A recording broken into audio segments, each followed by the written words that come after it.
Things are gonna get crazy!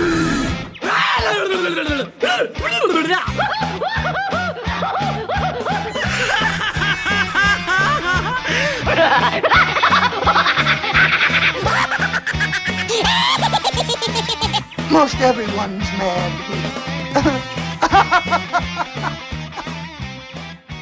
Hello, everybody, and welcome back to AniMat's Crazy Cartoon Cast. Hey, it's been a while, people. I hope you are all doing well, and I hope you all had a very wonderful holiday break and starting off 2025 very well.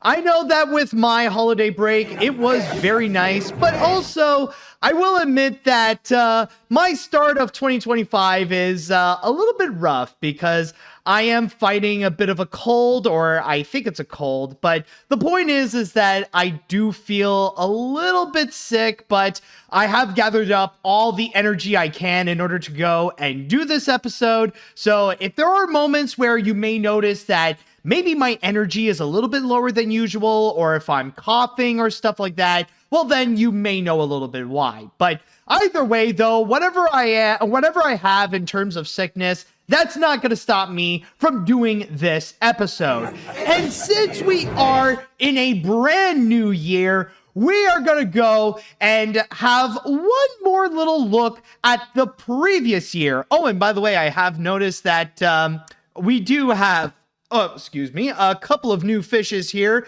Thank you, TK, and thank you, Omid, for your subscriptions on Twitch. Very nice of you. And back to what I was saying, by the way. Yes, we are going to go and have one more look upon the previous year, as I am going to be counting down the top 5 animation news of 2024, in which we are going to look into some of the most shocking, some of the most impactful, and some of the biggest news that has affected the animation industry, or some of the biggest moments that happen in animation in general. And I hope we are all going to have a good time with what we are going to go and experience with this. Oh, and by the way, hello, Paleo. How are you doing, my dude? But yes, so with that said, I've already gotten like 5 major news that has happened throughout 2024. We'll have a little bit of a recap of what has happened at that time with our final farewell to the year before we get back to things, before we go and put things back to normal as we move forward in 2025. So, with that said and done, I would now like to go into the chat wall, and I'd like to ask you all, are you ready for today's episode of AniMat's Crazy Cartoon Cast? Let me hear it, folks. Are you ready? Woo, excuse me. I already told you what's been going on, so at least you do know why. All right, let's see now. I see people are prepared, people are ready. That is great to see. And now, with that said, it is now time that we shall go and get things started.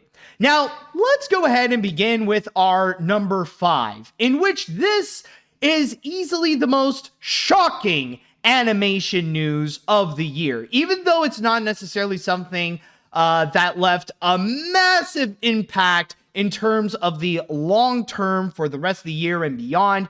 This was a little moment in which people really got taken aback at this particular moment, especially when I don't know if it has ever happened in the animation industry where someone's crimes would really go this far. And so let's go and get things started with our number 5, as we will begin with the Matt Gaetz of animation, Kyle Carrozza. Now, this actually happened back in the summer, and it was reported that Kyle Carrozza, a veteran storyboard artist and also mostly known for being the creator of Mighty Magiswords, he was actually arrested for possession of child pornography. So yes, his case was actually quite serious. In fact, it was reported that apparently he owned so much pornography of that kind that apparently police had to go and put in 2 different charges. And to go and read you here from my source on USA Today, it states right here, Kyle Carrozza, an animator who's created the television series Mighty Magiswords and worked on multiple Cartoon Network, Disney, PBS Kids, and Nickelodeon shows, was arrested in Burbank, California on June 20th on 2 child pornography possession charges, according to Burbank Police Department arrest records. In a statement provided to the USA Today's Tuesday, Burbank Police Department confirmed Carrozza's arrest and that police served him a search warrant. After a review of Carrozza's case, the Los Angeles County District Attorney's Office filed 1 count of possession of over 600 images of child pornography, the department says. And keep in mind, this is 1 count. And apparently he had 2 charges. So how many he had in total, honestly, we don't know. And it could be so much worse. So from there, yes, he literally owned, excuse me. I don't know what the fridge I clicked here. But yes, unfortunately, Kyle Carrozza was actually caught in possession of literally hundreds of child pornography. And from there, that was like the only moment where we have heard about this. And like I said before, like it was a moment of like total shock and nobody expected this. Even the people who actually knew Kyle Carrozza did not expect that this would go and occur. Now, funny enough, though, it was recently reported, or apparently it was recently known just before Christmas, that we actually got an update on what's going to be going on with Kyle Carrozza and what specifically is he going to be charged with, or what is going to be his punishment. And it's actually right over here. This is from a Twitter post from an animator by the name of Arika Hoi. It's not Arika Tuesday, I know that, but Arika states over here, and I do apologize if I got the name wrong, but anyways, it states here, update on Kyle Carrozza. He pled guilty to all charges. 2 years probation with search and seizure of all electronics at any time. Now a lifetime sex registrant, he has to do community service, can't have pornography of any kind, and of course, no unsupervised contact with minors.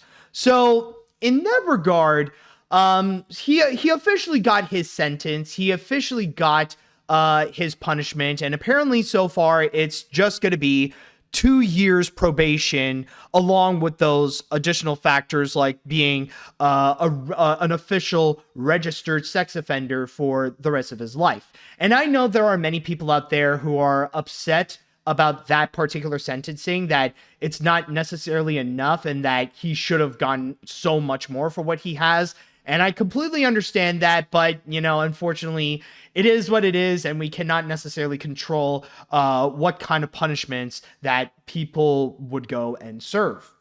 Now, with that said, the reason why I put this on the list is mainly because of how extreme the case is. And you could correct me if I'm wrong, but I don't know if I've ever heard of an animator really getting this level of a sentence, or get called out this badly to the point that they actually got arrested by the police. And I know that unfortunately in the animation industry, it does have a history of having predators of their own. I mean, yeah, there have been multiple cases, whether it be with John Lasseter, Skylar Page, Chris Savino, and then you also got cases that are a little bit more extreme, like John Chris Falusi or Vic Mignogna, in which their cases were so bad that there was actually some evidence out there that showed that they were actually being pretty predatory towards minors. But the thing is that even with John Kay and Vic Mignogna, they didn't actually get arrested. It wasn't at that level that their case was like very serious to the point that they were caught doing like those extremely criminal things right there. Now, thankfully, they did get rightfully canceled to do so, but they weren't actually arrested. With Kyle, on the other hand, he actually did get arrested. Like, he did legitimately get called out by the police and actually has a legitimate criminal record. Like, it really went that far into it. And again, I don't know if there's ever been a case with an animator that really has gotten into that level where the criminal cases that they have done or like their despicable actions have led them to having a criminal record or legitimately got arrested. But it is at the point where it very much is serious. And knowing about this extreme case, again, it's just massively shocking and really just so sudden, because people wouldn't necessarily expect that there would be an animator that is so prominent in the industry. Because keep in mind, like, Kyle Carrozza does have a wide and strong portfolio on his back, where he has worked on numerous of major animated projects. Like this article on USA Today stated, he has worked for Cartoon Network, Nickelodeon, Disney, PBS Kids, and there's even a little bit of a portfolio. Like, there's even a list of some of the things that he has done on top of being the creator of Mighty Magiswords. He has also worked on Adventure Time, the Animaniacs reboots, Doc McStuffins, Fish Hooks, Fanboy and Chum Chum, Teen Titans Go, and he even worked on the SpongeBob movie, Sponge Out of Water. Like, this guy has been hopping around within the industry, and there have been some words that, you know, some people felt like he was being a little bit of a weirdo, and even in some cases, he has been noted to be a bit of a creep as well. But at the same time, there are people who have respected him as well, in which not only was he an animator, but he was also a comedic musician. And often he would be collaborating with people, and I know some people in the chat wall have noted this, with Tony Goldmark and with Luke Ski as well. In fact, prior to his arrest, he actually had a podcast with Luke Ski all about animation.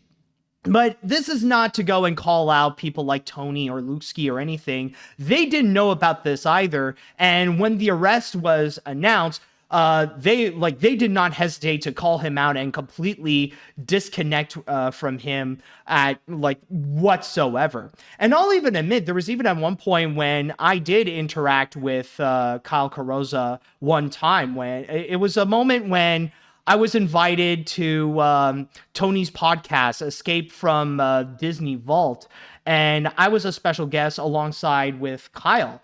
And even back then, like, I didn't know at that time. Like, I thought, like, oh, cool. Like, I'm here with like an animator who has worked a lot in the industry. But, hearing about this case now, it's like, yeah, it was definitely shocking. So I would say that, honestly, it's through the shock factor why this made it here on the list. Like, maybe it's not necessarily as massively prominent as some of the other ones that we are going to see, but I think it really is worth mentioning because, again, this is the most shocking news from the entire list, or the most shocking news that we have heard from this year, especially with how an animator would have such a serious charge against them. And I think it is very safe to say that Kyle right now, even though he may not be serving prison, even though at the most he's just going to have like this probation charge and he's just going to do like a bunch of community service and stuff like that, the dude is canceled. I think it's safe to say he's no longer welcome in the animation industry, no longer welcome in the entertainment industry. The dude, like, if he wants to get back into society in general, he's going to have to like completely start fresh, like a complete restart where he would have to have like a new identity and a new everything, live in a new town even. But still, though, it really is a shame to hear when stuff like this happens. And yeah, you know what? Like, honestly, safe to say, screw Kyle Carrozza. And yeah, I think like this moment right over here, because of like the whole shock of like how of like the seriousness of his criminal acts, it's worth adding onto the list. All right, so now with that said, I would like to pass this on to the chat wall, and I'd like to ask you all, what do you all think about my number 5 edition with Kyle Carrozza's arrest? Let me know what you all think on this. All right, so let's see here. I did hear the update by Arica saying that Kyle Carrozza was sentenced to 2 years of probation, but he is registered lifetime. Yeah, that is kind of like the one positive side to it. It is the fact that, well, for the rest of his life, he is going to be registered as a sex offender. So, like, at least there is some form of long-term consequence to it. On a brighter note, I did mention before that I was lucky enough to talk to Tony and Luke at the Day the Earth Blew Up premiere. Glad to know that they are doing well. We had an amazing time seeing this gem of a movie. Can't wait for it for you to see it soon. Oh yeah, that's definitely one of the things that I am looking forward to in 2025. That's for sure. Let's see now. Man, first there's Justin Roiland, and now Kyle Carrozza. It's just really sad and shocking that we're seeing more and more pioneers turning out to be criminals. For Kyle, it is very rare that a well-known animator actually got arrested. Saberspark made a video about him, and I gotta tell you, it's very deep. My heart goes to the victims who are hurt by Kyle's disgusting actions. Yeah, I am aware that Saber did do a video on that. And also, honestly, I did forget about Justin Roiland. That is true. Like, he was another person who did immediately get canceled after getting called out. And yeah, he would be in the same leagues as John Cristofalusi and Vic Mignogna, considering that some of his victims were actually minors as well, that they were like around 16 years old when he was doing his predatory actions. So forgot to go and mention that. Let's see now. I'll say this about Kyle Carrozza. He definitely looks like someone who would be in possession of copious amounts of child porn. I am so glad that his heinous crimes have been uncovered. Now he could join Justin Roiland, Ezra Miller, and Amber Heard in the club of Warner Brothers enabled scumbags. I could just imagine what this has done to the people who have worked with him, like Tony, Luke, and you.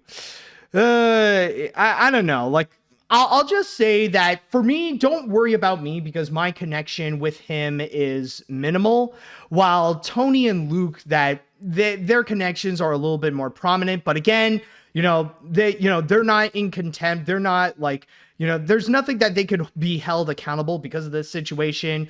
They did not know about this as much as the rest of the world does. So, thankfully, like a previous comment stated, they're doing perfectly fine. Let's see now. This is definitely an absolutely shocking story. I was never really familiar with Kyle Carrozza outside of Fish Hooks and Fairly Odd Parents and New Wish. This is unfortunate. The fact that this man is a child predator and he barely gets any punishment is even worse. Seriously, considering how his most popular work is a Cartoon Network show and people say Nickelodeon has a predator problem.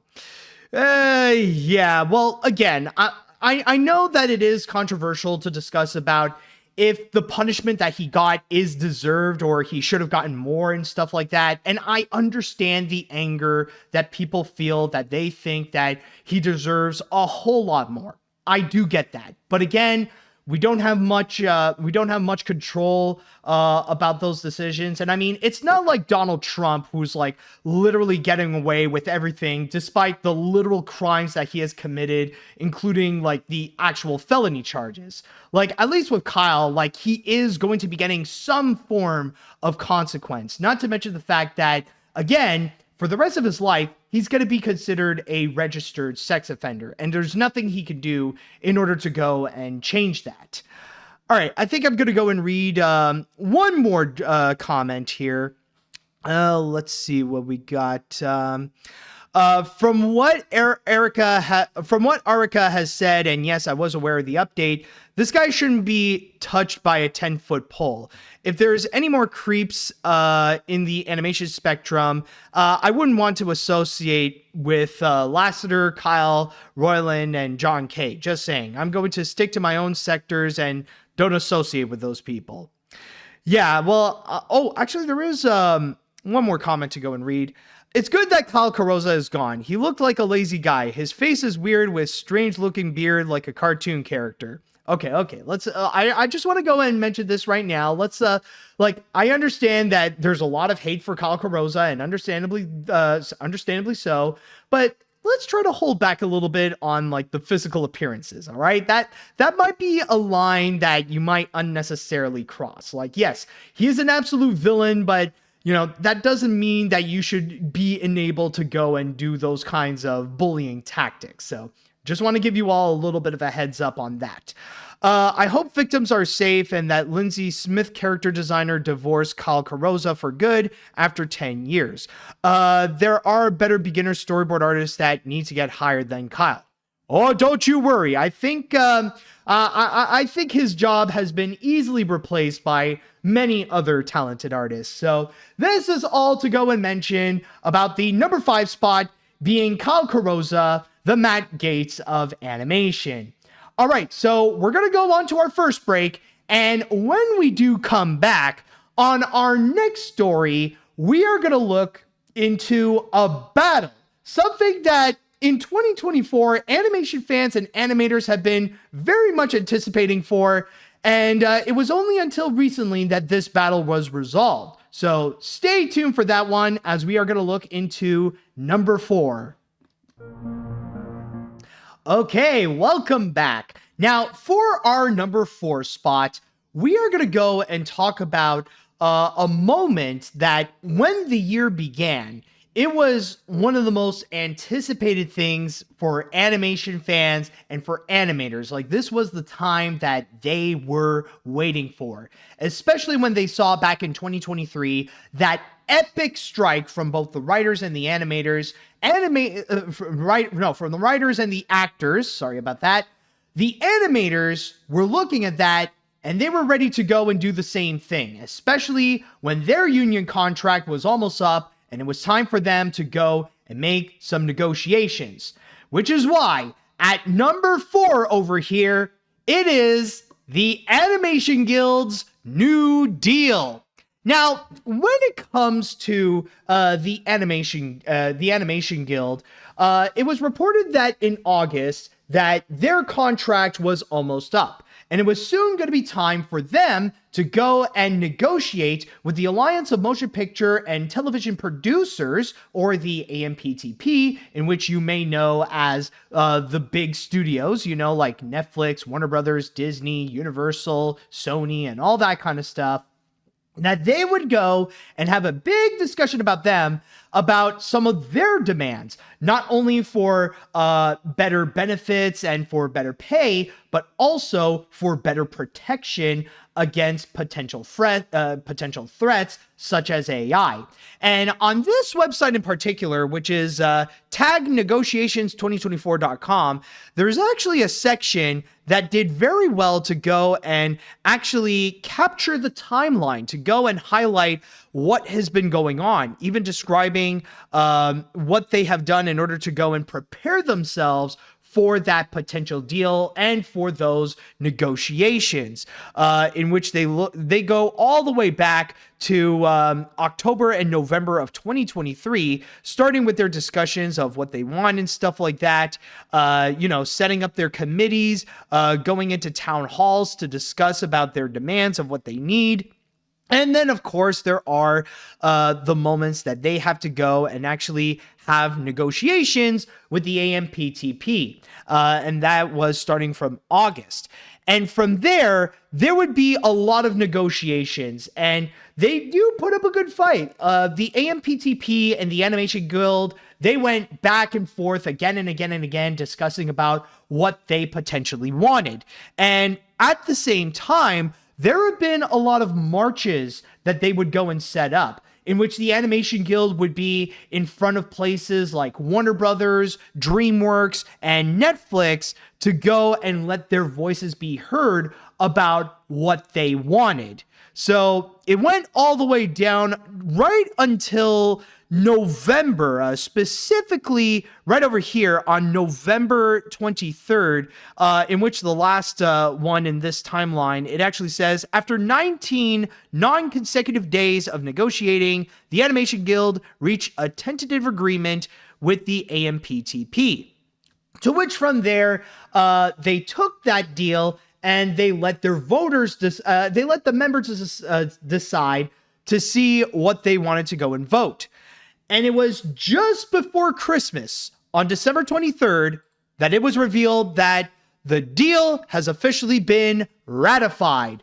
That apparently there was a record amount of people that went in to go and vote. Now, you could correct me if I'm wrong in terms of the numbers, but I heard apparently around two-thirds of Animation Guild members actually went out and voted, in which they officially declared that 76.1%, about 3/4 of those people who have voted, they actually said yes to the official deal. So from there, they actually got all the things that they asked for, or at least asked for in that deal. So just to go and read you from my source on Deadline, the stuff that they are getting, it says right over here, among the provisions secured in the latest contract are increases to health and pension funds, wage increases, AI protections, and more. Specifically, this includes 7% wage increase in the first year, 4% in the second year, and 3.5% in the third. AI protections include written notifications and the ability to consult with the production and identify alternative non-gen AI tools. There are also increased to on-call hours and dismissal pay, new bereavement leave and additional sick days, recognition of Juneteenth as a holiday, and craft-specific gains, including staffing minimums for writers and significant wins for storyboard artists, as well as increases to health and pension funds with no cuts to healthcare benefits or added costs to members. There was even a quote to go and I'm wondering if this one actually has a quote here. Oh, yes, right over here now. We actually do have a quote that I just want to go and read, which is coming from the Animation Guild business representative, Steve Kaplan, in which it states, I want to recognize the incredible work that the negotiation committee put into seeing this agreement reached and ratified. This agreement is the next step forward in our goal to create the strongest contract for our members. The advancements made here are plenty, but there is also much work to be done in regards to addressing the priority matters that were not fully answered. The membership made it clear to us that there is a need for more focus on generative artificial intelligence, and we will attack the issue through a multifaceted approach, including lobbying for effective legislation, advocating for tax incentives for human-made work, and grieving against potential abuses. So that is pretty much the big thing about this. And again, this was a moment that for the longest time, this was something that many people, like animation fans and animators, were very much anticipating for. And they were thinking that maybe it's going to be their turn, that they're going to go and do an epic strike against the AMPTP to show that they need animators and stuff like that, to really go and stick it to them in order to fully get what they want. Unfortunately, though, that is not what actually happened. Like, some people stated, oh yeah, this is part of the animation strike, but the animation strike never actually happened, though. there was no actual strike. Again, like the most that did occur was marches in which while the negotiations were still going on, animators were prepping up marches in order to have their voices be heard. There's a big difference between a march and a strike. And from there, with the Animation Guild, they did get most of what they wanted. Like, there's a lot of things that, you know, they fought for in order to get, and they actually received. You know, the wage increases, that is great. The health benefits and the other forms of benefits as well, that's all great. But there is a little bit of controversy that does come with this contract in particular, and that is regarding the AI factor.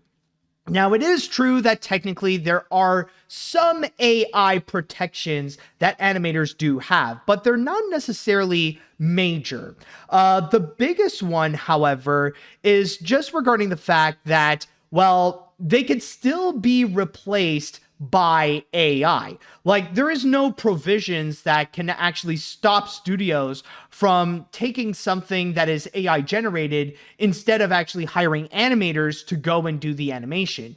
That is often noted to be one of the biggest things that is missing in this particular contract, and that is why, when compared to the other contracts that the Animation Guild has done with the AMPTP, the number of people who have voted is actually pretty low. Because generally, whenever there's like a new deal that would come up, animators would go and vote overwhelmingly yes. Like, they would pull off numbers of like somewhere close to like 90% and stuff like that, where they would say yes to have it. But in this case here, instead, even though there was a record amount of people who actually went and voted, it was only, like they mentioned before, around 76% that actually voted yes. And there are some high-profile members in which they were actually pretty vocal in saying no to the actual deal. And one prominent example that I can think of is actually Mike Rianda, whom you may know as the director of The Mitchells vs. the Machines. He was actually part of the negotiation committee, and he was specializing in the discussions about AI. And he was not satisfied with the deal that it is currently in, because there's nothing in terms of that full protection for animators against AI. So there is also that as well. But just to go and quickly get back into the build-up to the deal that that animators ultimately have right now, this was a moment in which it was very much like hyped up. It was built up, and animators and animation fans were ready to see what actions will be taken in order to go and stake it to the AMPTP in order to get in order to get those benefits, in order to get those gains, so that animators can make a better living off of what they do.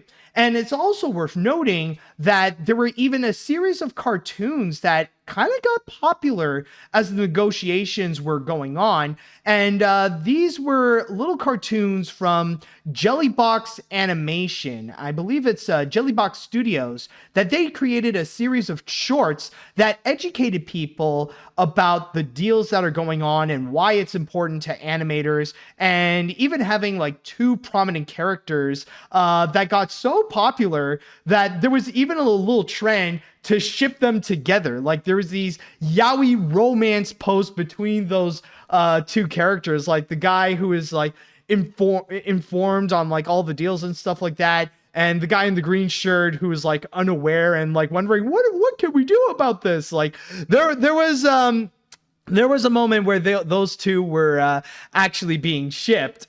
But yeah, like it shows how people got very much engaged with this whole negotiation and stuff like that. And I'll even state this right now. Even though this was a very prominent moment in this year of animation, the reason why I didn't put this any higher is because of the results that they have gotten. Yes, there is a lot that they have gained, but there's also some things that they haven't fully gotten as well, which as a result, the amount of change that we are going to experience within the animation industry is not necessarily going to be as big, especially in terms of the factor of AI. It's not necessarily going to stop studios from considering the idea of trying to use more AI onto their projects to see if it's going to be worth it. And especially with the case that this is only in terms of negotiations with the Animation Guild. I cannot even imagine about the non-union studios and how they are pretty much free to do whatever the fridge they want, and that unfortunately those animators would not have any form of protection. So in that regards, even though there was a deal that is set, it's not necessarily going to be the kind in which animators are going to be switching their opinion, or it's not going to be the kind that studios are going to be changing their minds or changing their tactics on how they want to go and approach animation. But still, though, with all the buildup, with everything that's been going on with the Animation Guild, with their major attempt of trying to make the best deal that they can make for their animators, I think it is still worth putting up on this list. All right, so with that said, now I want to go and pass this on to the chat wall, and I'd like to ask you all, what do you all think about my number 4 entry about the Animation Guild and the new deal that they have received? And also, what is your opinion on the new deal that they have gotten? Do you think it's actually a great deal? Do you think they should have gotten a better one? I'd like to know what you think. All right, let's see now. I really do hope the deal the Animation Guild got does work in the long run. I'm sure it will, and they deserve the best. I'd also like to say that I'm glad to hear that many members are calling Clownfish TV out for how idiotic they are. Glad they are getting the hate they deserve. I do wish my friends at the Animation Guild the best. I know the fight isn't over yet when it comes to AI. Yeah, honestly, when it comes to Clownfish TV, the more I keep hearing about them, the more unapologetic that they're presenting themselves as like full-on grifters. Like they're not even pretending anymore to like actually care about what they say. Like it's pretty clear that they're only pretending to be Republicans just to go and like grab attention from their followers. In fact, like they're even unapologetic on the fact that the way they make their videos and their thumbnails and stuff like that, it's all AI generated. That Clownfish TV loves using AI in terms of making their videos, in terms of making their thumbnails and everything. So it really shows how completely soulless and completely worthless that channel has become. So in that regards, yeah, like I'm glad to see that those rhinos are, like you said, pretty much getting what they deserve. All right, let's see what we got here. The animation deal, it looks great for us animation people. The way they need better pay, removing AI entirely. Well, as we just said, they're not removing AI entirely, and getting great treatment from artists and animators. This deal will continue on to 2025 and onward for them. Oh, and that is one thing I almost forgot to mention, is that the deal itself is going to go from 2024 all the way up to 2027. Anyways, artists and animators united, and let them get what they want, and good luck to them. Also, I heard that Britt Alcroft, creator of Thomas, is no longer with us within the Thomas fandom. It's very sad to see her go. May she rest in peace. Yes, of course. Let's see what else we have here. There we go.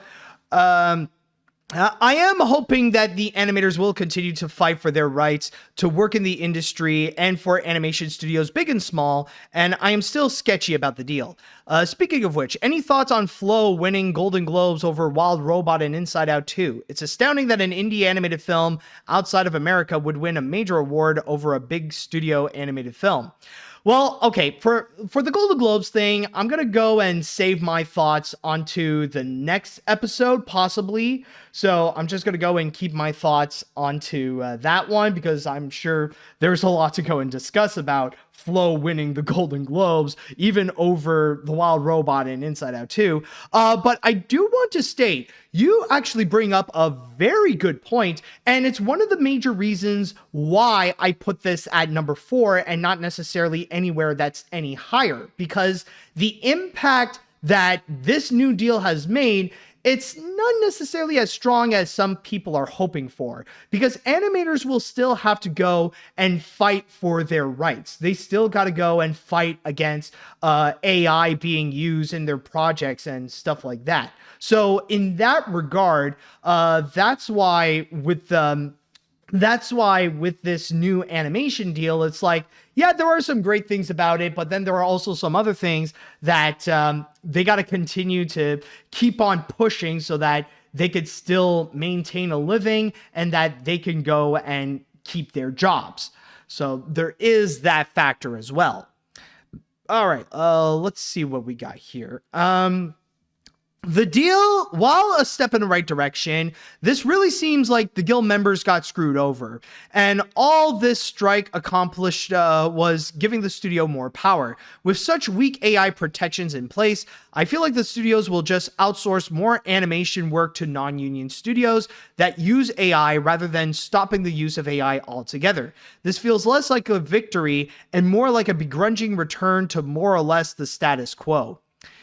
Yeah, that's honestly the unfortunate way of framing it, but a lot of that, I gotta say, is not wrong. There is a bunch in there in which, it doesn't seem like anything that is new, and there is something about it that, yeah, there's still enough space for studios to go and actually find different shortcuts in order to go and save money on their projects, whether it be like animated films or shows, and they could just go and outsource their work onto whatever non-union studio that they could find. Especially, like, they could go and outsource their animation in like a completely different country. So in that regards, while the deal has some benefits, it does leave a lot of room for the studios to go and do some union dodging. All right, I think I'm going to go and read one more until we go, or two more actually, until we go and move on to our next break. The deal is absolute crap. First the election and now this guild. I feel like most of them voted yes for this deal out of desperation. They needed the money. They can't afford to strike. Not when the studios will just outsource while strike is going on. AI is still going to be used and those artists will eventually get the boot in their temporary raises. I hope AI doesn't advance enough to 2027 that it becomes impossible to negotiate. Yeah, oh boy, now it's at the point where it's like, now the pessimism is like really rising here. But yeah, I mean, that does highlight a very dark reality that at this point, do animators actually, like, it's one of the major things that, why is it the animators never really went on strike? It really is at the point, like, can animators actually afford to go on strike? Could they actually afford to like stop their work, have some backup money to keep to keep some living wages and actually keep going? Because at least with the Writers Guild and with the Actors Guild, like, yeah, they got the support of like big name celebrities that the actors and the writers could keep on striking until they ultimately get what they want. Like, yeah, they got their backs. But when it comes to animators and with animation guilds, they don't make that much money in the first place. Even when you get like big names in the industry, they're not big enough for them to actually sustain an actual strike. So that's kind of one of the major controversies and one of the major problems of why is it that we didn't actually see a strike. And I mean, like, maybe I could totally be wrong on this, but I feel like it's one of those questions that should actually be asked. Do animation guild members could they legitimately afford a strike if they had the option to go and do so? All right. Anyways, here is one more comment here. I definitely feel very conflicted when it comes to this. On one hand, I'm happy that the Animation Guild got a deal and has some good stuff in it, but at the same time, I'm kind of disappointed with the aspect of AI and how they are still technically not protected by it. Honestly, regardless of what happens, animation needs to continue to fight so that they can have a future in the animation industry. Exactly. So even though there is a new deal, animators will still have to fight, at least for the next few years. All right, so we're going to go on to our next break. And when we do come back, we're going to go on to our third spot on this list, and it will unfortunately be the saddest inclusion here, especially with the amount of people that are no longer with us. So stay tuned for that. Welcome back. Now, on our number 3 spot, well, just in case, go grab your tissue papers because this is about to get a little bit tearful, and we're going to go and revisit a little bit of pains that has happened in 2024, especially when in this one right over here, there have been plenty, and I do mean plenty of heroes that we have lost. And this is our number 3 spot, which will be our in memoriam section. And I'll just go and say this right now, but the reason why I did put this at number 3 is not just oh, excuse me, folks. But the reason why I put this at number 3, it's not just because of the amount of animation people that are no longer with us, but also who specifically have passed away, because there are some very significant people that are sadly gone. And yes, there is Britt Allcroft, the one of the creators at least, or the producer of Thomas and Friends, is sadly gone. And I think that is one that I have to go and mention, especially, well, technically she did pass away on Christmas Day of 2024, so technically that does count. And also, I think it is safe to say that I do have to mention her, because if not, I would get completely blasted by the internet. Trust me, even before coming onto this, I got messages from fans demanding me to mention Britt Allcroft's passing, especially when I know that there are some fans of mine who are like major fans of Thomas and Friends. So, but anyways, going back to the list that I have over here, and by the way, I highly recommend that you go and check this out. This is from Animation Magazine, and they actually provided a great list of all the animation and visual effects people that have passed away. So I'm not going to go through literally all of them because this is a massive page, but I'm going to highlight some examples, like Peter Bennett, who is known as a art director and background painter of SpongeBob. Then you also got Janice Burgess, who is known as the creator of the Backyardigans. Then you also got Simpsons producer Josh Bush. Then going down the list, you also have right over here, Mark Dodson, who is known as a voice actor, provided the voices of different creatures where he did Salicious Crumb in Return of the Jedi. He also did the Ewoks in Ewoks, The Battle of Endor, and also did some voices of the Gremlins, including Mogwai. Then you also got Shannon Doherty, the actress who has appeared in shows like Beverly Hills, 90210, and also the voice of Teresa, one of Mrs. Brisby's kids in The Secret of Nim by Don Bluth.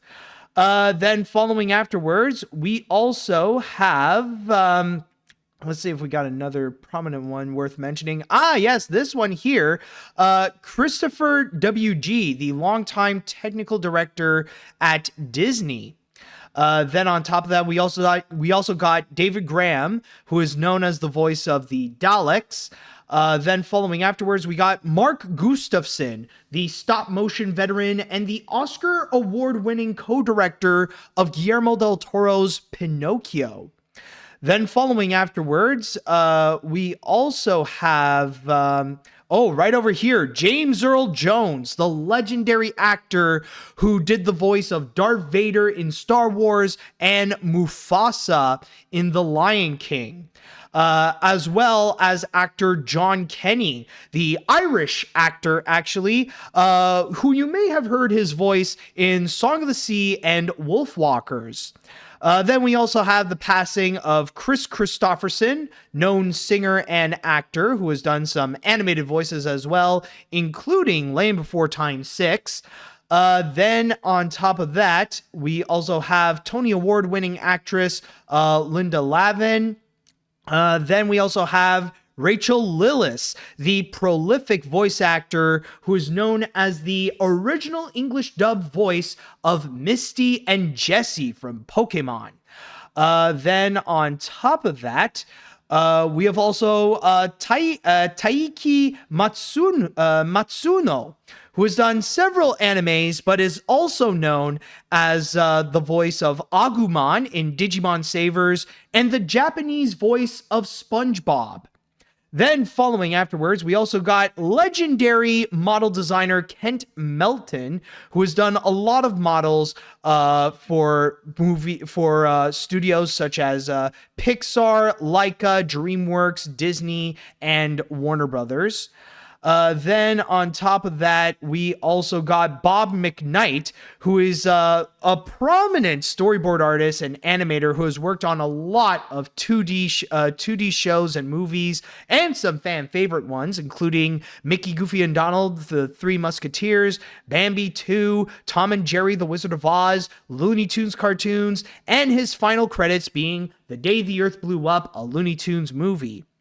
But then following afterwards, we also got Don Moore, who is a background artist and art director at Don Bluth, Disney, and ILM. Then you also got Bob Newhart, the legendary comedic actor who you may know as Buddy's dad in Elf, or as Bernard in The Rescuers. You also got, as well, Ken Page, the voice of Oogie Boogie in The Nightmare Before Christmas. You also got Andy Paley, a musician who has worked on numerous of animated shows like Camp Lazlo, My Gym Partner's a Monkey, and SpongeBob. Then following afterwards, you got Peter Renaday, who is also a prominent voice actor, who is mostly known as Master Splinter in the original Teenage Mutant Ninja Turtle series, and he is also known as a voice actor in several Disney projects, including Henry the Bear in the original Country Bear Jamboree. Then following afterwards, we also have, for another example here, yes, Richard Sherman, the legendary and iconic Disney songwriter who has written many beloved songs for Mary Poppins, Winnie the Pooh, The Jungle Book, Chitty Chitty Bang Bang, Charlotte's Web, Snoopy Come Home, It's a Small World, Journey into Imagination, and many, many more. Then afterwards, we also got, well, Richard Simmons, the eccentric TV personality, making sure that everybody gets fit. Also, another great actress, Maggie Smith, whom you may know more for the Harry Potter movies and Downton Abbey. On top of that, you also have Tony Todd, the actor who is mostly known as the Candyman, as well as providing numerous of different voices. Then you also got, here's another big one, Akira Toriyama, the legendary Japanese character designer and also the creator of Dragon Ball. And then, other than that, and finally, well, at least in terms of examples I could bring up, Carl Weathers, another great actor, who you may know more as Apollo Creed in the Rocky movies, as well as appearing in The Mandalorian, Predator, and also the voice of Combat Carl in Toy Story 4. And this is just a handful of many, many people. As you can see here, like, this list is just absolutely massive in terms of the people that we have lost throughout 2024. And this is the major reason again, the big reason as to why this is on my list and why I'm putting this at number 3. Even though that, yes, death is just a part of life and everybody is mortal. Eventually, there will come a time when it's going to be our turn that we will have to move on from our lives on this earth. But the big thing is that with 2024, it's not just the overwhelming number of people who have passed away, but it's also the overwhelming number of very prominent people that we have lost over the years. And keep in mind, all this that I am showing right over here, this is just for animation. This doesn't even count like in the other sectors, like in the other, in the other forms of business of people who have made a very significant impact in this world. And there is a bunch that I could find here that, they are major sad losses. Like some of the big ones that I find, at least in terms of animation, they include Akira Toriyama. That was like a big loss for anime fans all around the world. And also Mark Gustafson, a very, like I mentioned before, a very prominent stop motion animator. And not too long ago, actually got the Oscar for his directing work that he did on Guillermo del Toro's Pinocchio, which I do find it a little bit tragic that, the dude was at the height of his career, he got an Oscar, and then just 2 years later, his life is done. But if I would have to go and pick what I consider to be the most tragic death of this year, or the one that really got to me, it would have to be Richard Sherman. I mean, as a lifelong Disney fan, hearing that Richard Sherman is no longer with us, I'm not going to lie, that one really hurt. I would even say that was the celebrity death that got to me the most since a decade prior when Robin Williams passed away. I mean, with Richard Sherman, he has provided a massive impact across multiple generations and has given us such unforgettable Disney songs that to this day that we're still gladly singing. And hearing that he is no longer with us, even though that, he had a very good life and he lived for a very long time, even outliving his brother by over a decade, it's still sad to hear that he is gone. So that one for me personally, it really did hurt. And yeah, and some people are even mentioning, I just looked at the chat wall that a lot of people are even mentioning some of the other people that are sadly no longer with us, including Jimmy Carter, which honestly, I gotta say, even though I'm not a religious person, I think he's one of the greatest examples of who a Christian should be. Like the kind of person that Christians should look up to, the kind of person to set a great example of their faith, of how they can use their love for Jesus to go and spread that onto the community. Like, honestly, I think Jimmy Carter should be the kind of person that should be appointed to sainthood. Like, honestly, like with the things that he has done throughout his entire lifetime, I think having the title of Saint Jimmy Carter, I think it has a nice ring to it. But yeah, honestly, just like with everything that we have seen in terms of the passing, like I will say it is a very, very tough year just seeing all these legendary people go. But sadly, it is part of life, Sadly, it is. It just so happens that with 2024, it's just, there have been so many that it kind of feels overwhelming.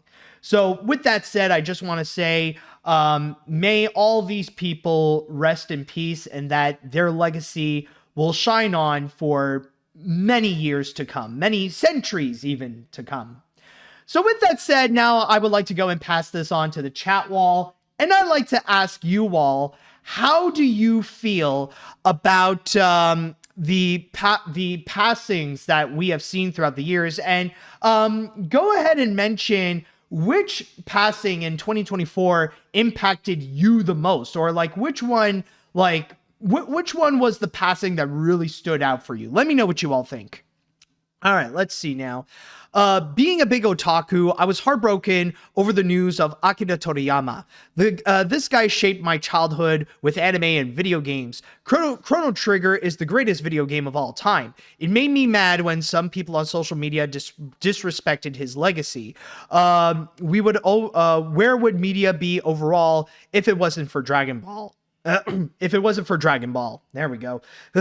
Even my throat is kind of like giving up on me. It's like, no, I'm in the middle of it. Don't let my sickness get the best of me.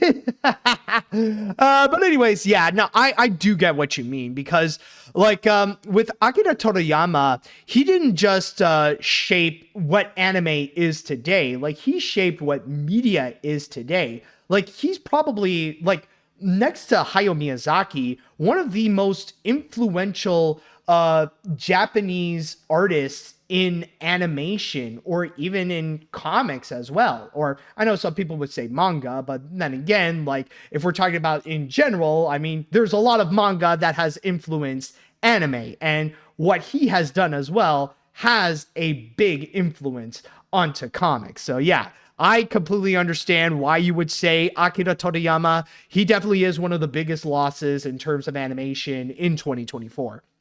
Let's see. Probably my personal death of 2024 was Richard Sherman. He was my piano teacher at one point. What? He was my piano teacher at one point, and my favorite song playing him was Chim Chim Cheree. However, the last time I saw him, we both played Feed the Birds and said that'll work. What? I'm sorry. Richard Sherman was your piano teacher? Are you serious? Are you serious, dude? Like, do you mean literally, or do you mean like in a spiritual way? Like, holy crap, if you had Richard Sherman as your piano teacher, I am absolutely flabbergasted. Holy crap. I'm kind of jealous, honestly. I never played the piano, but if there was an opportunity to have Richard Sherman to be your piano teacher, oh, you bet I would have picked that up. Holy crap. I am honestly shocked that there is someone in the chat right now just coming in like, oh yeah, I know Richard Sherman. Yeah, he was my piano teacher. Like, holy crap, dude. All right, anyways, I think this really is the most tragic year in terms of announcements of people who have unfortunately passed away, almost as much as 2016. For me, the one that hit me the hardest were Martin Mull, especially as someone who grew up watching Danny Phantom, Richard Sherman, because of all the memorable songs he did, and the biggest one, James Earl Jones, who plays some of the most iconic movie characters with Mufasa and Darth Vader. So I hope all these celebrities rest in peace, and I hope their legacy lives on. Oh yeah, and that is another one as well, Martin Mull. I know for Danny Phantom fans especially, that they were heartbroken for it, or that they were heartbroken by that news. Let's see now. What other comments I could go and read? There we go. It's really sad and heartbreaking to see many of those famous celebrities no longer with us. Probably the biggest one for me is Janice Burgess. As someone who grew up watching the Backyardigans, it really hurts when the news broke out that she's gone. Without her, we wouldn't have amazing childhood shows like the Backyardigans. Thank you so much, Janice, and for all the imagination you brought to us in that show. All right, that is nice. Let's see what other ones. May all these people rest in peace, especially James Earl Jones, Britt Allcroft, Ken Page, Richard Sherman, and Janice Burgess. They are the ones I will miss the most. Whether it be Oogie Boogie, Mufasa, a composer, a director of Thomas and Friends, or the creator of the Backyardigans, I'll admit I was a fan of those shows as a kid. Yes, I understand your grief there. First, AniMat, thank you for mentioning Britt Allcroft because I am a Thomas fan since I was a child. What a sad year to lose several people. It is sad these amazing people are no longer with us, but if there is a bright side, they gave roles we will never forget. It's like one of the Rusty's brothers from Cars 3 said, memories will be always remembered. That is definitely nice. And you know what? I think I'll go with one more here. Let's see. As someone that loves The Nightmare Before Christmas, Ken Page's passing affected me greatly considering how sudden it was. I met him in 2023 through video call, and he was the most inviting and kind soul that I've ever met, and I'll always remember him and his other iconic voice roles. Yeah. Oh, actually there is, hold up. There is one more just want to go and quickly mention. Mainly to say throughout this year, I never knew the shocking amount of people that just came and went. like the big loss of those like Rachel James E. Jones, Richard Sherman, and as a SpongeBob fan, music writer Andy Paley and artist Peter B. gave for me tears. I can't really simply all the others I forget about, but they have inspired people every day for everyone forever. Rest in peace. My life, a great, big, beautiful tomorrow today. All right. So with that said, now let's go on to our next break. And when we do return, even though I did put this at number 2, some people could go and argue that it is one of the biggest entertainment news of the year. So stay tuned for that one.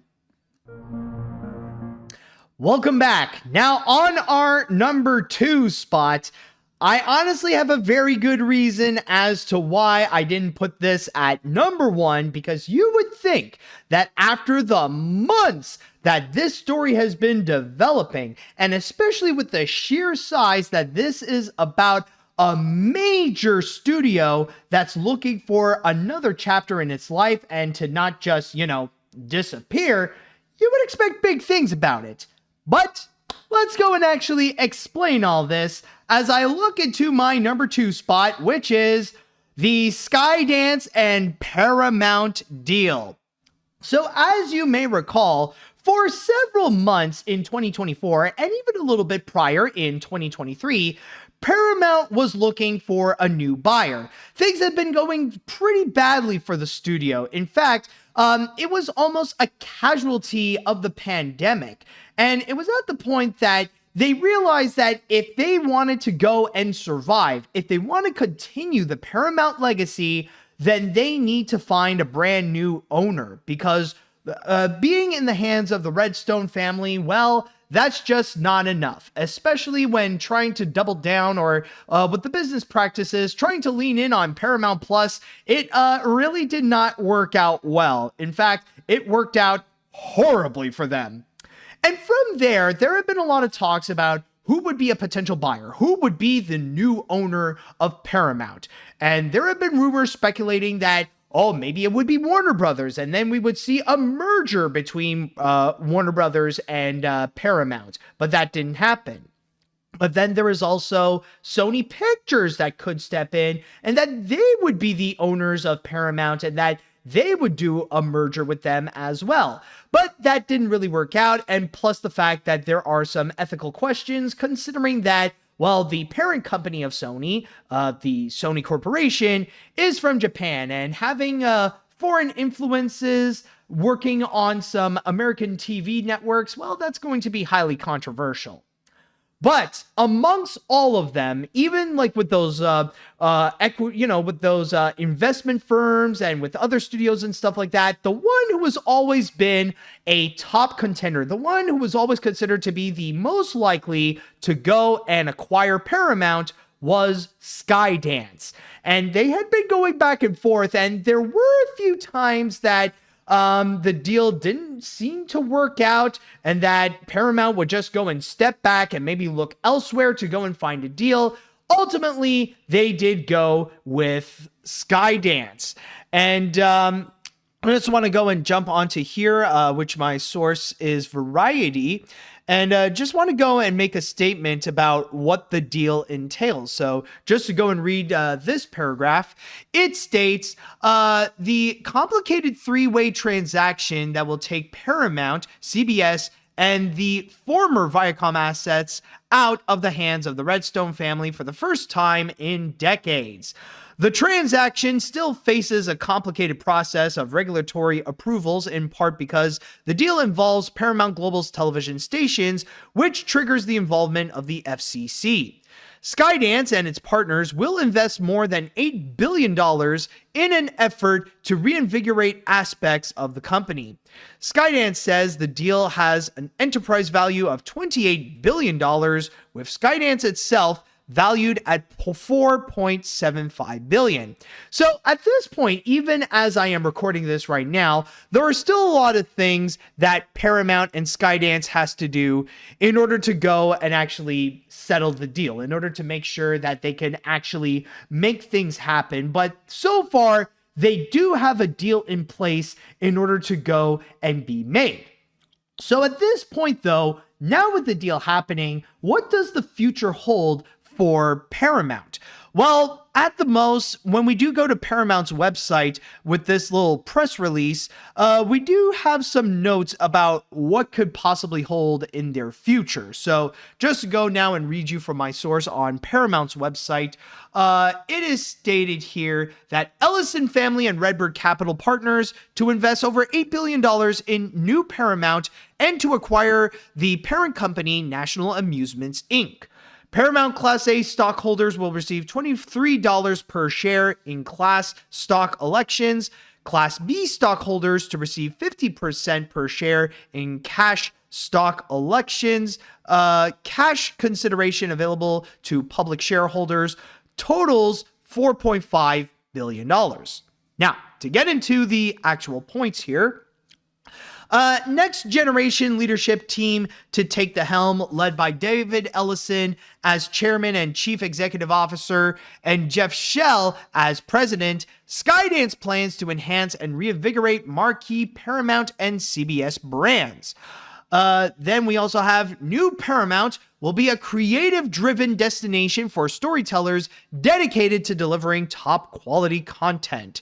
And then there's also Paramount's premier content platform to be enhanced and powered by best-in-class technology and modernized infrastructure, offering scalability and ingenuity, focus on delivering content through wholly owned DTC platforms of Paramount Plus and Pluto, while enhancing CBS and Paramount's linear networks.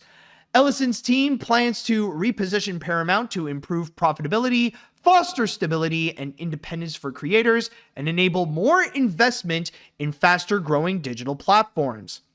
Then it also says Skydance will merge with Paramount in an all-stock transaction, valuing Skydance at $4.75 billion. Skydance equity holder will receive 317 million Class B shared, valued at $15 per share. So $15 times 317 is quite a lot right there. Skydance Investor Group, comprised of the Ellison family and Redbird Capital Partners, to invest $2.4 billion to acquire National Amusements for cash and $4.5 billion for the stock cash merger consideration to be paid for publicly traded Class A shares and Class B shares, as well as $1.5 billion of primary capital to be added to Paramount's balance sheet. Then it says here, post-transaction close, Skydance Investor Group will own 100% of new Paramount Class A shares and 69% of outstanding Class B shares, or approximately 70% of the pro forma shares outstanding. The per-share cash election amount to be offered to Paramount stockholders represent a 48% premium to the price of the Class B stock as of July 1st, 2024, and a 28% premium to the Class A stock on the same date. By continuing to own shares of the newly combined company, Paramount Class B stockholders will have the opportunity to participate in new Paramount's long-term value creation potential. And finally, Skydance and Paramount to hold investor call. Well, okay, that already happened, is to hold an investor call. But I know that with this, it's pretty much all to go and state the numbers and where the money is going to be going and who is going to be the new leadership in all of this. So the big thing to go and really highlight is that after that long journey and after considerations of many other studios of who could be the new owner of Paramount, the big winner of all this turned out to be Skydance. And pretty soon, later this year, we will be seeing that merger take effect, in which Paramount will have some new owners and that they will be taking a step in a new direction for Paramount to go and actually reshape its image in order to present itself as a legitimately strong studio that can compete against other studios such as Universal, Disney, Warner Brothers, and so on and so forth. Now, from there, I think it's time for me to go and actually ask the big question: why is it that I put this at number 2 instead of number 1, considering that this seems like a massive deal whenever there's a big studio that would go and merge with another major company, such as the case with Paramount and Skydance. Well, the big reason is because it's a little bit similar to why I put the Animation Guild's new deal at number 4. And that is the fact that, well, we don't know what is going to happen in the future. We don't necessarily know if this is going to be a great thing for Paramount, in which their future is going to be bigger and brighter and that their business is going to be a lot stronger, or if David Ellison is not actually up for the task and everything is just going to fall into shambles. Either way is actually quite a possibility. So we don't know what the future may hold for Paramount.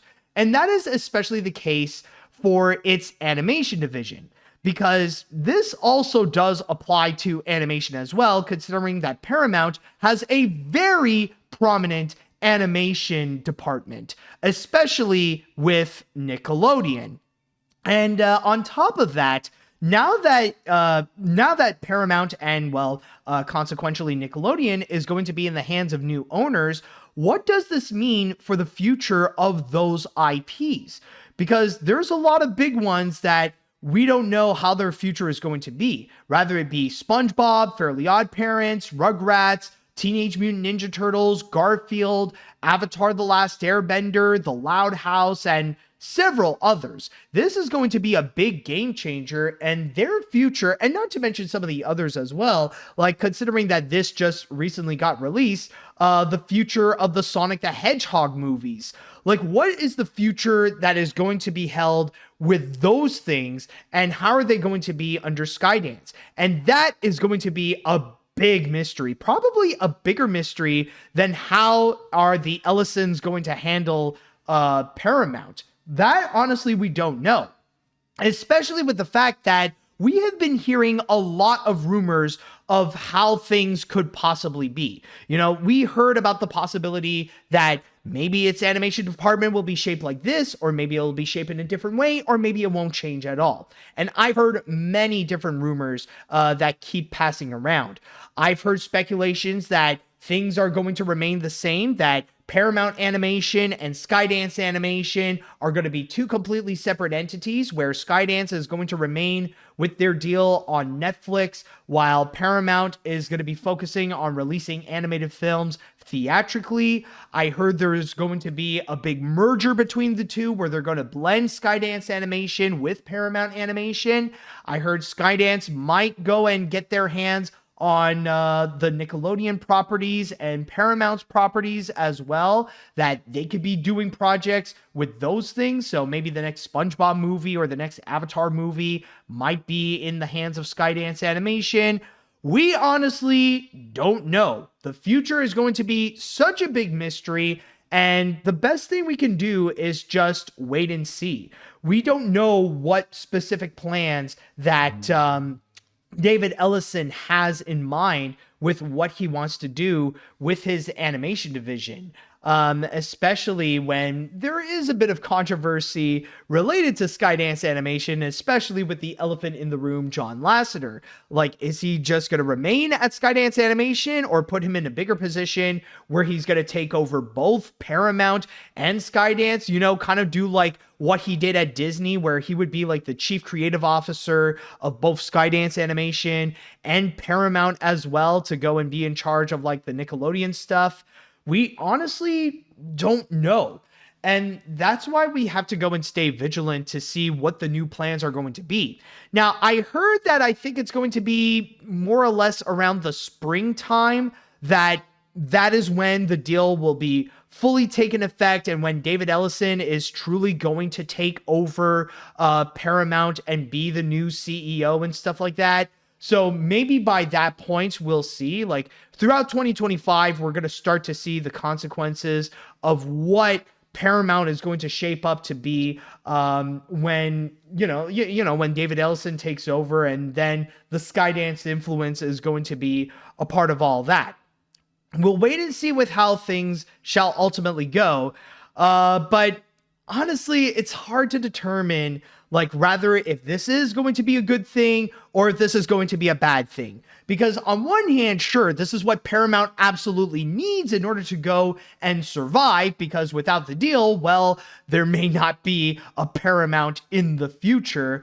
But then again, there's been a lot of shady stuff that's been going on with the Ellison family, especially with David Ellison and his dad, Larry Ellison, where there's a little bit of, oh crap, what was that show called again? Not The Suitors, but, crap, I don't know. It just escaped my mind. What was that series called? I just want to, hold on, let me just go and double check. Succession. There we go. Basically what I'm saying is that with the Ellisons, they're kind of like a real life spin-off to Succession, except they're not related to the Murdochs, but kind of close to it though.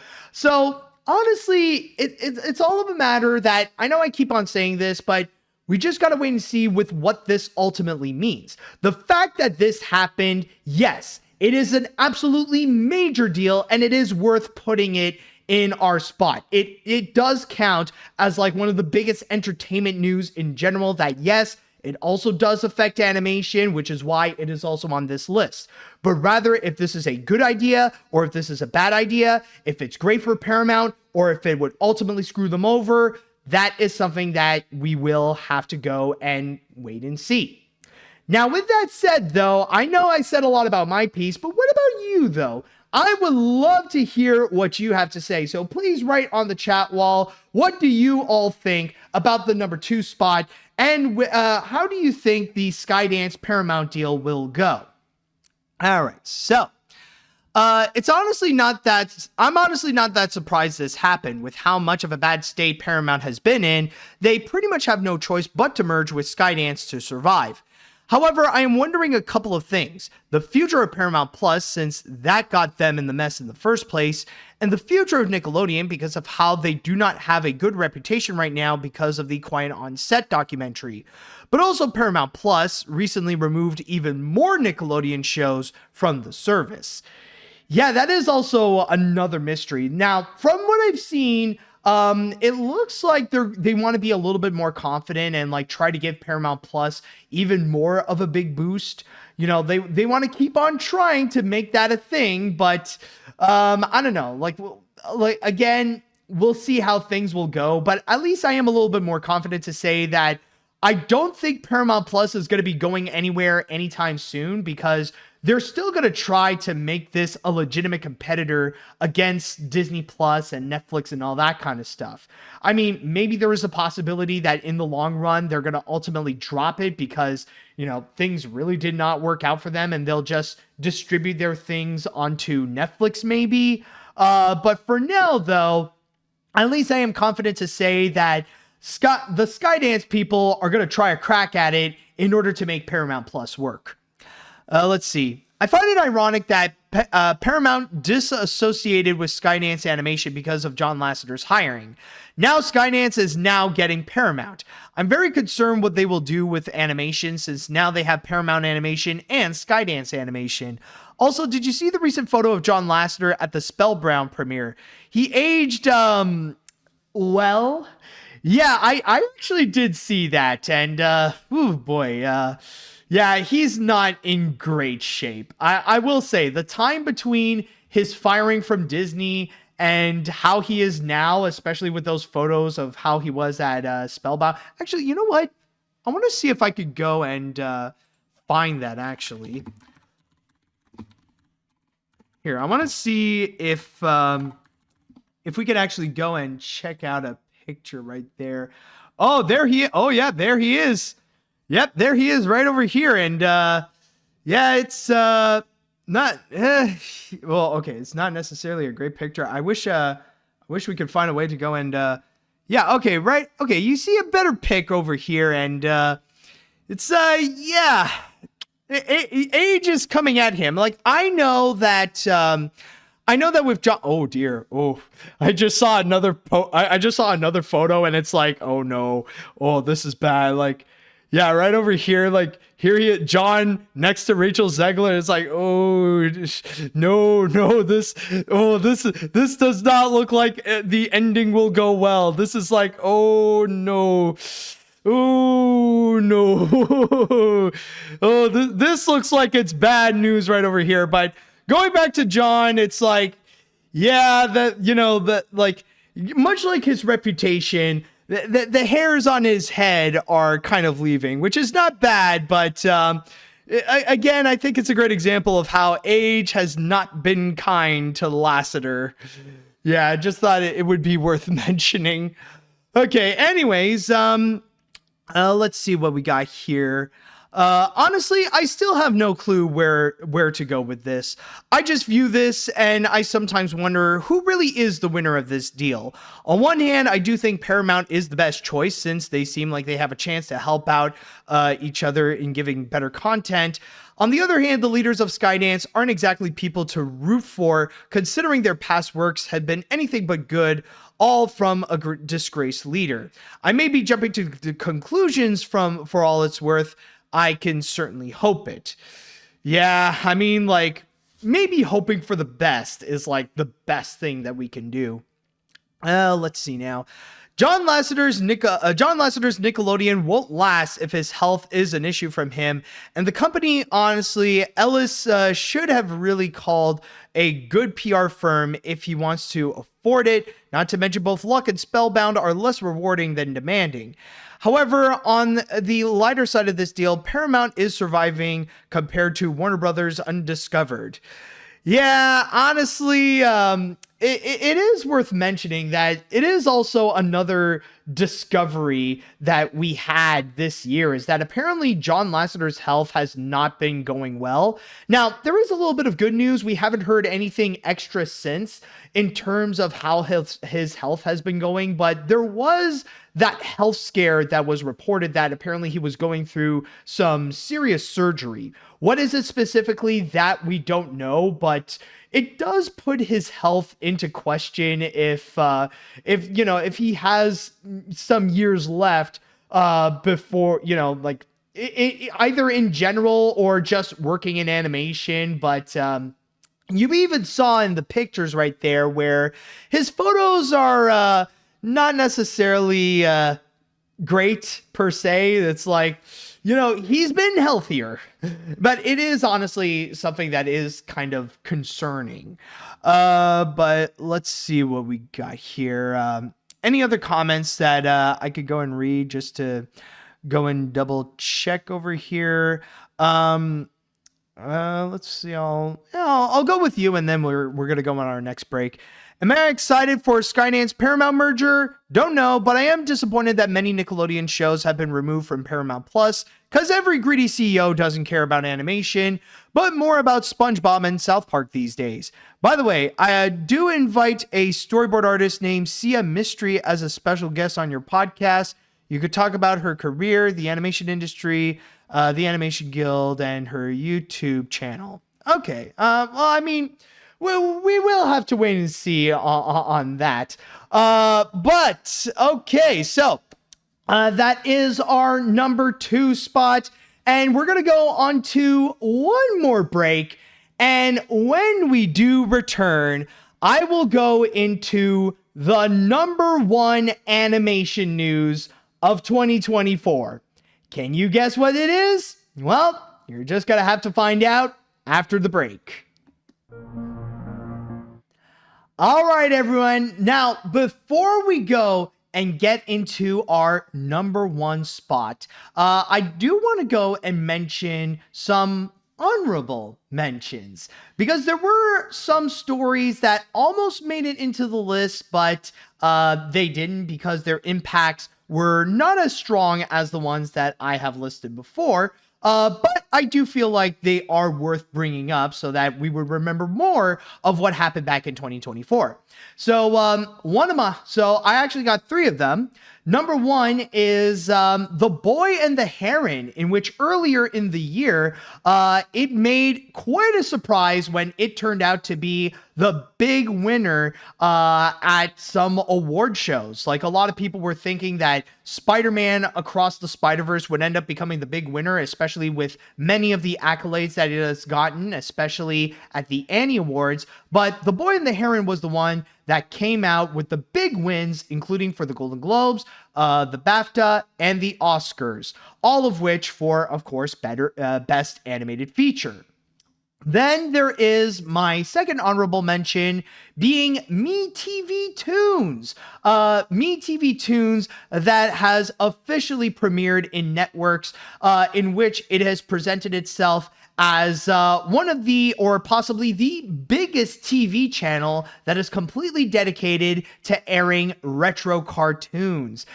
Basically being like what Cartoon Network originally was, but completely amplified, and now it has become one of the TV channels that animation fans love to go and put on. And then finally, my third honorable mention is Disney's Trans Erasure. The backlash that Disney has gotten at the end of the year for trying to hide stories related to trans people. One example being the backlash they got for that one episode of Moon Girl and Devil Dinosaur, which specifically looks into the character Brooklyn and discussing about trans people in sports. And then there was, just before Christmas, the backlash they received when, for one of their upcoming shows, which is Pixar's Win or Lose, that they wanted to go and completely change up a trans character. That originally there was a plot line related to one character that is trying to understand their trans identity. And from there, and not to mention also experiencing dysphoria, but Disney decided to completely take away that plot line and change that character up in order to become cis. So yeah, those were some pretty bad moments that Disney got a lot of backlash for. However, going back into our list, it is time. Now we shall go and announce the number one animation news of 2024 is Inside Out 2's box office records. Now, as much as Disney has received backlash during 2024, including the moments with the trans erasure that I've talked about, or also Jenny Nicholson's viral 4-hour video, or maybe more, or give or take 4 hours, all about the disastrous Star Wars Hotel, or the Galactic Star Cruiser Hotel. And also, not to mention, there was that one moment where a woman got an allergic reaction at a restaurant in Disney Springs and sadly passed away. And when the guy was trying to go and find justice for his wife and try to sue Disney, Disney decided to instinctively go, no, you cannot sue us. You subscribe to Disney Plus, so you can't sue us. And they got massive backlash for that as well. But even with all those, Disney had quite a 2024, especially at the box office when they had a significant comeback where most, if not all, the movies that they have released turned out to be major hits. In fact, some of them actually turned out to be the biggest hits of 2024. And these include, of course, Deadpool and Wolverine, which is one of the movies that made over $1 billion at the box office. Some 20th century films that actually did extremely well for themselves, including Alien Romulus and Kingdom of the Planet of the Apes. There's also Moana 2 that became a major hit and is well on its way to become the next animated feature to make over $1 billion, so that could actually happen pretty soon.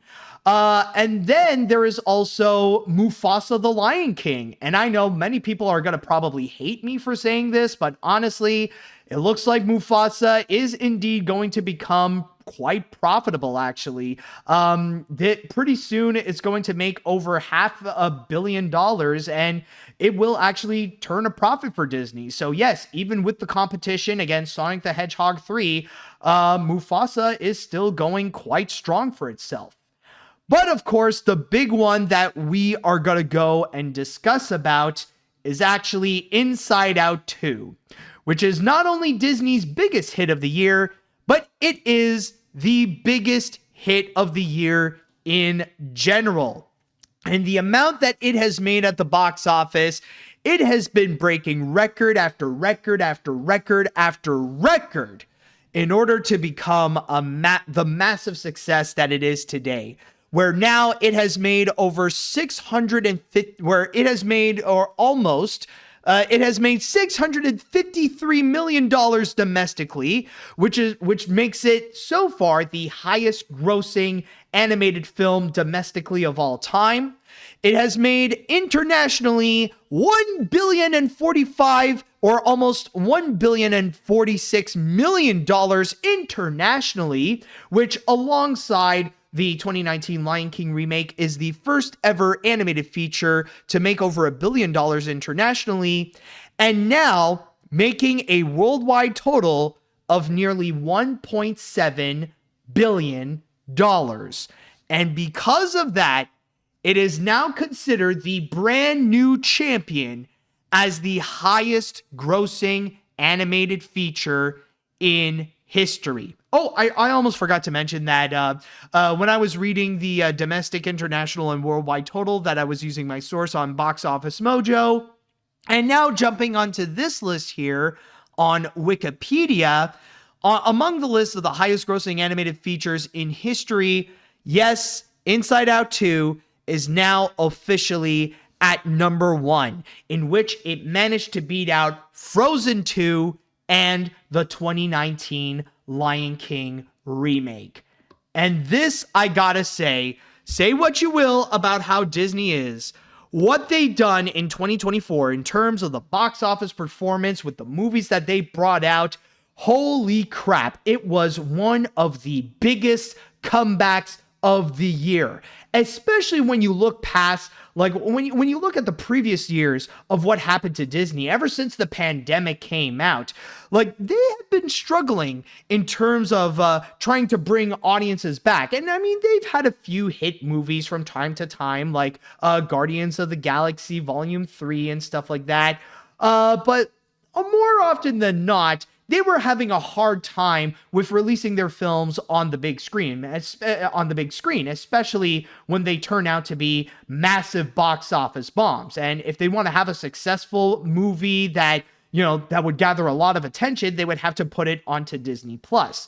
And films such as, like moving from like the pandemic forward, when they would try to release films like, like Lightyear, Encanto, I'd even include that, considering how it did at the box office. Lightyear, Encanto, Raya and the Last Dragon, Strange World, like they have not been doing well. And so far, their box office performances were just very disappointing. And then you got 2023, which was supposed to be their big 100th anniversary. Oh boy, it was quite bad. When they were releasing films like the 5th Indiana Jones movie, the Haunted Mansion reboot, Wish, the Marvels, it was just like box office bomb after box office bomb. It was a very disappointing year for Disney. But then 2024 came along, and it's almost like Disney took that curse that they had in 2023, just packaged it, went to Sony Pictures and said, "Oh, hey, I heard Columbia Pictures is having a 100th anniversary. Here, I got a present for you." And from there, Disney was just releasing hit after hit after hit after hit.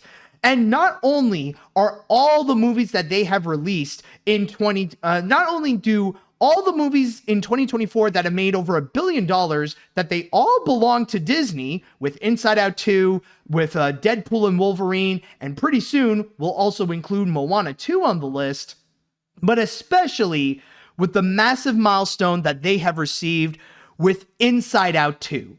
Like, honestly, it's one of those things that if I would tell you what would happen last year, like if I would tell you like the things that did happen this year, and if I would tell you that in 2023, you would not believe me whatsoever. It's kind of crazy to see how suddenly Disney would have that significant jump, especially that even though they would get like, they would still continuously get so much hate from time to time. They're still getting hate again for whatever reason, whether it be some that are justifiable to like the stupidly petty. And then like, like with all that that's still going on, that they would still be releasing stuff that people would absolutely love. You probably remember the massive fanfare that they have received from movies like Deadpool and Wolverine, with Inside Out 2 especially, and I'll even include Moana 2 as well. Like, yeah, some people are pretty mixed about it, and some people are still trying to throw all their hate. But still, though, there is still like a massive audience who have loved Moana 2. And in the case of Inside Out 2, that was just a miracle in itself. Now, it is important to go and note that, yes, there was the article that did come out that actually did discuss about what happened behind the scenes, and that what's been happening at Pixar, especially during the production of Inside Out 2, it was kind of a chaotic mess.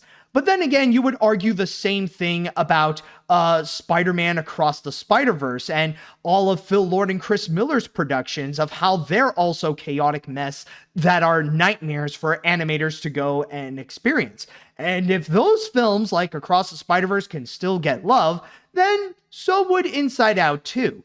And seeing that earning its major accomplishment, I think that really is saying a lot, especially with the fact that it managed to go and achieve the impossible. That it was able to go and manage to go and beat, like, not only become the highest grossing animated feature of all time, but even able to beat out The Lion King 2019 remake. Like, it was, like, let's be honest, that was a hard number to go and achieve. Like, for an animated feature to make more than $1.65 billion at the box office, that is a crazy challenge. And there have been a few that tried and they almost made it, but didn't. Like, prior to Inside Out 2, the closest one to reach that, and, well, didn't really make it, but, like, the closest to reach it was the Super Mario Brothers movie. And from there, seeing Inside Out, honestly, throughout the summer, that was just one of the wildest things to go and experience. To see Inside Out 2 breaking all those box office numbers and just reaching to the top, ultimately to the point of, like, even passing the Lion King remake, it was just crazy and honestly very admirable to see this animated feature become one of the biggest phenomenons of the year. Now, there is one question, though, that is worth asking, and I think it is worth looking into. Is it possible that in the future, or even in the near future, will we see Inside Out 2 be dethroned?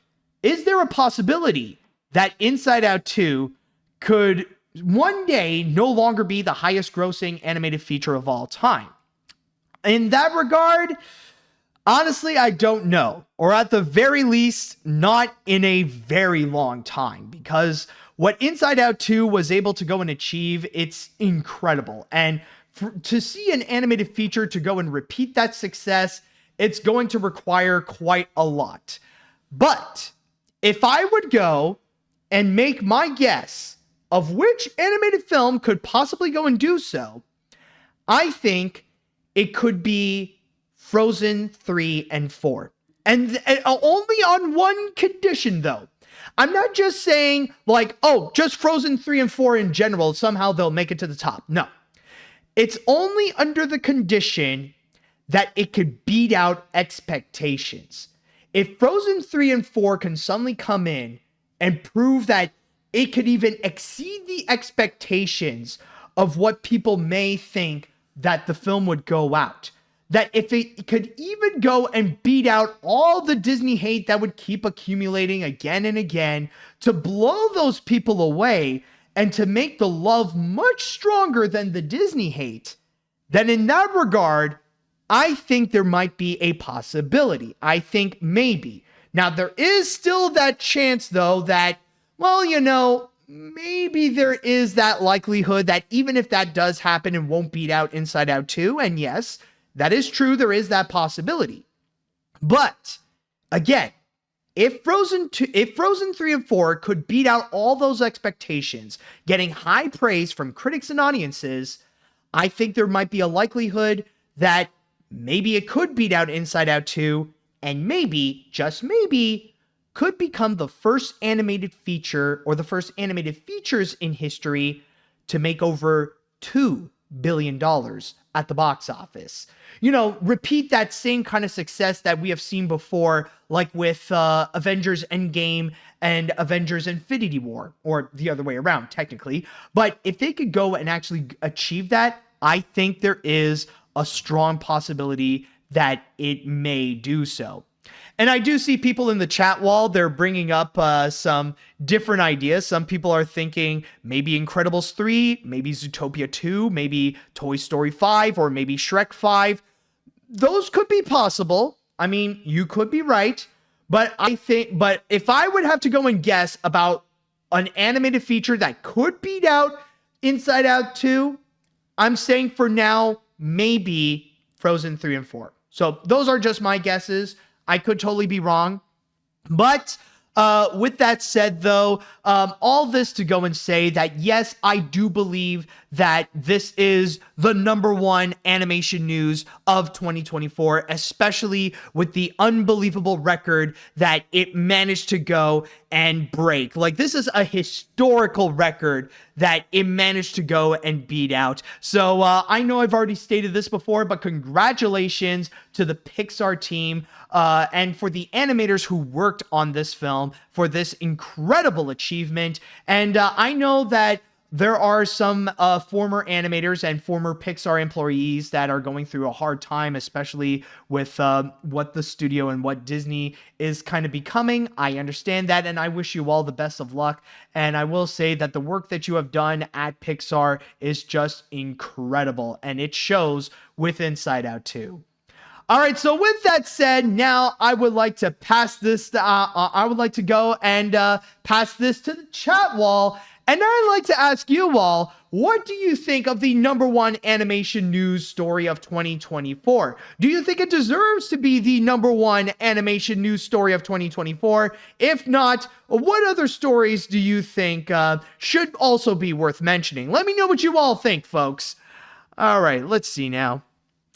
This is definitely a massive achievement. The fact Inside Out 2 managed to actually beat the Lion King remake and is now the highest grossing animated film of all time.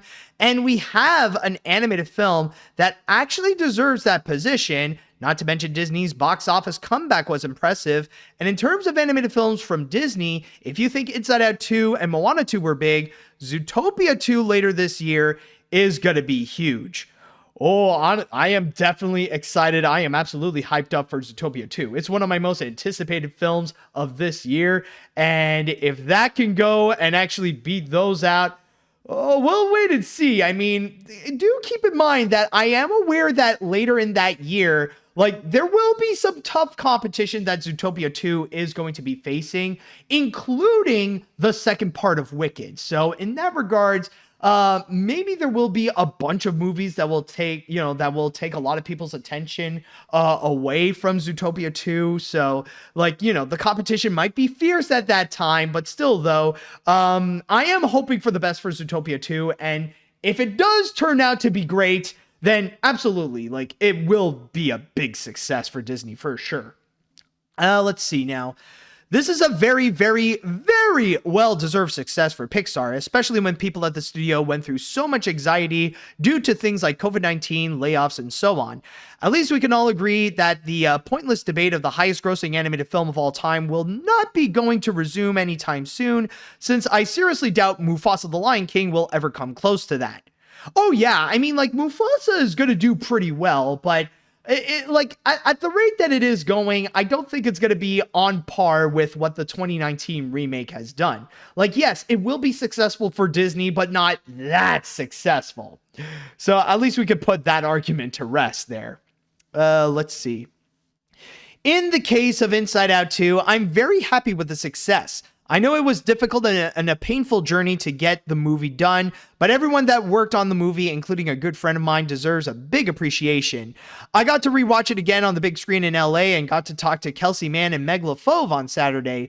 They are absolutely awesome to talk to, and they signed my Anxiety Funko Pop. I love them both. Oh, lucky you. Holy crap. All right. Let's see. Any other comments? Just want to go and double check. Yes, I did read that one. Anybody else has anything to say? After what happened back in 2023, I'm extremely happy about Disney's comeback at the box office this year, including Inside Out 2, Moana 2, Deadpool and Wolverine, and some of the 20th century films. Congrats to Disney and their grand return. Okay. Just when 2023 seemed to be a bad year for Disney, Disney saved themselves with Inside Out 2 for the box office, as we have a legitimate animated film for the highest grossing animated film and not a live action remake. I am aware of the production troubles, but I gotta give kudos to Joy, Sadness, Anger, Fear, and Disgust for the new highest grossing animated film. Oh, and we're getting more. Okay. Let's see now. 2024 is the year of Disney that they have some of the biggest hits like Inside Out 2, Deadpool and Wolverine, and will be joining there is Moana 2. So overall, Disney has been destroying the box office. But if there is one loser of 2024, it is Sony. They have some of the biggest flops and some of the worst movies, including Madam Web and recently Craven. Yeah, exactly. It's just like what I said before. That curse that Disney had with their 100th anniversary, they pretty much gave it to Sony Pictures. I guess like one of the biggest things to learn from both 2023 and 2024 is that whenever there's a major studio or there's a big entertainment entity is celebrating their 100th anniversary, you know it's going to be a disaster. I mean, if it happened to Disney, if it happened to Warner Brothers, and if it happened to Columbia, it's certainly going to continue on. But that's going to be another problem in the future. And with that said, that's going to do it for this episode of AniMat's Crazy Cartoon Cast, and officially concluding our stories for 2024. So I just want to say, by the way, thank you all so much for joining me throughout 2024 on this entire podcast. It's been so much fun. And I hope that we can all continue this in 2025. Who knows what crazy stories are going to be ahead of us, but I know we're going to be ready to go and discuss them here. So with all that said, by the way, I just want to go and quickly mention, if you would like to go and follow for more crazy adventures happening on AniMat's Crazy Cartoon Cast, then all you have to do is go and subscribe to my AniMat Live Twitch channel or the AniMat's Crazy Cartoon Cast YouTube channel. Well, and/or. Also, if you are listening to me on whatever podcast service you're listening to, then don't forget to go and follow me there as well. Rather it be on Spotify, Apple, Amazon, or is Amazon part of this? But either way, or whatever podcast you're listening to, like Spotify, go and follow me there as well. And with that said and done, I would like to say thank you all so much for listening. Thank you all so much for watching. And stay tuned for more of AniMat's Crazy Cartoon Cast in 2025. And until next time, see you later, dudes.